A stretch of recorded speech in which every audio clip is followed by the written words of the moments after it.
ஊர்லேருந்து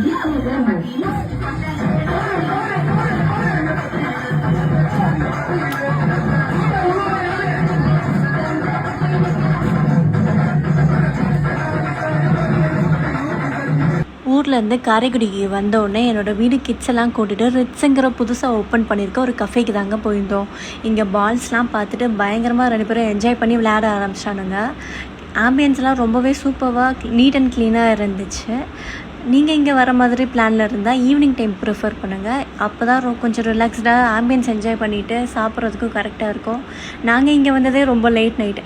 so dinner இங்கே complete பண்ணிவிட்டு நெக்ஸ்ட் எங்கே போகலான்னு யோசிச்சுட்ருக்கேன் தான் நைட் ஷோ போகலான்னு என்னோடய பாப்பா சொன்னான். பாப்கார்னுக்கு ஆசைப்பட்டு மூவி போவாங்களே சில கேஸு, அந்த கேஸ் தான் இவ்வளோ. சரின்னு நாங்களும் பிளான் பண்ணிவிட்டு அங்கே போயிட்டோம். பாண்டியன் சினிமாஸில் போனால் டிக்கெட்டே க்ளோஸ் பண்ணிட்டாங்க. அப்புறம் எப்படியோ சொல்லி அப்புறம் நெக்ஸ்ட் டே டிக்கெட் தான் கொடுத்தாங்க. 15 மினிட்ஸ்க்கு லேட்டராக தான் நாங்கள் மூவிக்கு போயிருந்தோம். மூவி பார்த்துட்டு வீட்டுக்கு போயிட்டோம். பாப்பாவும் ஹாப்பி.